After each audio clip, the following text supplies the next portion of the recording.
And joining me now is a lawmaker driving that effort, Massachusetts Democratic Congressman Jim McGovern. Congressman, thank you for being here. We're obviously talking about a discharge petition, which probably makes a lot of people's eyes water when we talk about congressional procedures. But just a simple explanation of it, if you get enough signatures to the floor, you can force any bill to get voted on. At this point, you have 191 signatures, but you need to get to 218. What's the prospect of that happening when you return from recess? Well, I think it all depends on whether Speaker Johnson announces that he will schedule a vote on Ukraine. I mean, that is the issue. It is Ukraine. We know that Ukraine will be out of ammunition, out of military equipment at the end of April. We've been trying to get the Speaker to commit to scheduling a vote so we can help aid Ukraine in its fight against Vladimir Putin. Up to this point, we've gotten maybe some signals that he might, but then it appears he's not. So we don't know what's happening. But this is about putting pressure on the Speaker to do what he should do. He ought to schedule a vote up or down on Ukraine. Let us have that debate. Let everybody be able to cast a vote. If you're for helping Ukraine against Putin, then you can vote yes. If you're not, you can. If you're on the side of Putin, you can vote no. But it is important that we have this vote. Well, based on my reporting, it seems pretty unlikely that he just puts that bill on the floor without any changes to it. So that means your discharge petition, if you want that piece of legislation to pass, is perhaps the best way to get it there. But at this point of your 191, you only have one Republican signature, and that's outgoing Congressman Ken Buck. So that gets you back down to 190. Talk to me a little bit about the outreach that you've made to your colleagues across the aisle. Who are you talking to? Are you getting any kind of sense that there may be Republicans that are willing to join you in this effort? Yeah, I think there are a lot of Republicans I've talked to that believe we should help Ukraine out. And the question is whether or not they have the courage to be able to sign a discharge petition to basically force the Speaker's hand.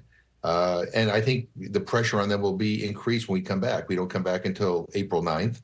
Again, we're told that, that Ukraine is out of equipment by the end of April. So, I mean, there's not a lot of time here. So I think the pressure on those Republicans who say they want to stand up to Putin will be even greater. And maybe the Speaker will do the right thing. Maybe he will schedule a vote. But if he doesn't, this is kind of the only option we have available to us. And even this option, there are ways the Speaker could try to derail it. Mm-hmm. So, again, I don't know what's so controversial about scheduling the vote. You let people vote up or down, and I believe the House would overwhelmingly pass a package to aid Ukraine. So I'll tell you what's so controversial about it, Congressman, which is kind of the big elephant in the room, and that is that there's a group of conservative House Republicans who never want to see this measure voted on, probably because you're right that it'll pass, and that could lead to a motion to vacate for the Speaker of the House. That's probably the biggest reason that he's not moving ahead with it. So to that end, if he's willing to put that Senate bill on the floor with no changes, would you be willing to protect him in the event that a motion to vacate were brought up and you were forced to vote on it? Well, that's something we ought to talk about. The Speaker ought to talk to Hakeem Jeffries and have that conversation. And again, I think it's clear that he's not going to bring the Senate bill up. He's already said that he wants to make some changes. So let's see what the changes he wants to make are, and if it's something the administration can live with, then if that's the case, we ought to bring that up. And if he doesn't want to bring it up, we can bring it up under a discharge petition. So there ought to be a vote. This issue is important enough where the entire House ought to be able to have a chance to say yes or no. And they need to, and basically they need to break with the MAGA wing of their party. I mean, this is ridiculous. It is a minority of the Republican conference that is causing all this trouble. The Speaker of the House has to have the spine to stand up to the Marjorie Taylor Greenes of the world and do what's right for the country and for the world. This is embarrassing, quite frankly. So tell me what you'd be open to when it comes to changes to this bill.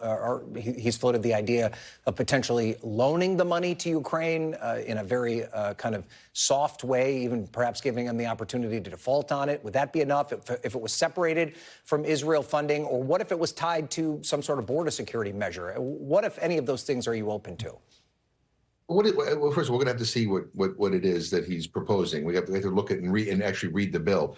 But look, I'm going to rely on the administration to tell me whether or not whatever they're proposing on Ukraine means that Ukraine will get the money. Whether this is workable. If it is, then I think they would be open to it. But either way, he has to schedule something. We have to put something on the floor. We're running out of time. And the longer he waits, quite frankly, the harder it is going to be for him. Look, I understand the speaker's anxiety. I mean, he comes to work every day wondering whether it's going to be his last day as speaker. But Democrats, we've bailed him out on on appropriation bills. We're happy to work with him if he's going to do the right thing. And the right thing here is to bring a bill on Ukraine. We need to help Ukraine stand up against Vladimir Putin. All right, finally, let's talk about the 2024 election. There's a new CNBC poll that shows President Biden's job approval is on the rise compared to late last year, but he's still trailing former President Trump. How can he close that gap? What kind of case should he be making for a second term? Look, I think he made an incredible case in the State of the Union address. I thought it was a terrific speech, and I think it laid out what's at stake, not just on the issues in like the economy and on foreign policy and on the environment, but also about protecting our democracy. I personally believe, when I look at these polls, that the Trump numbers, the Trump voters are being overcounted and the Biden voters are being undercounted. I think at the end of the day, people love this country. They don't want to see it. They don't want to see us lose our democracy. They're frightened to death of Donald Trump. I mean, he's a bigot. He praises dictators. I mean, this is a president who even said nice things about Adolf Hitler. I mean, he does not belong anywhere near the White House. And I think they're not only amongst Democrats and independents, but even amongst some Republicans that they've had enough of this. So I think Biden's going to win. I think he's going to win comfortably. All right, Congressman Jim McGovern, we appreciate your time. Enjoy the rest of your recess. We'll see you when you get back here to Washington. All the best. Thank you. Thanks for watching. Stay updated about breaking news and top stories on the NBC News app or follow us on social media.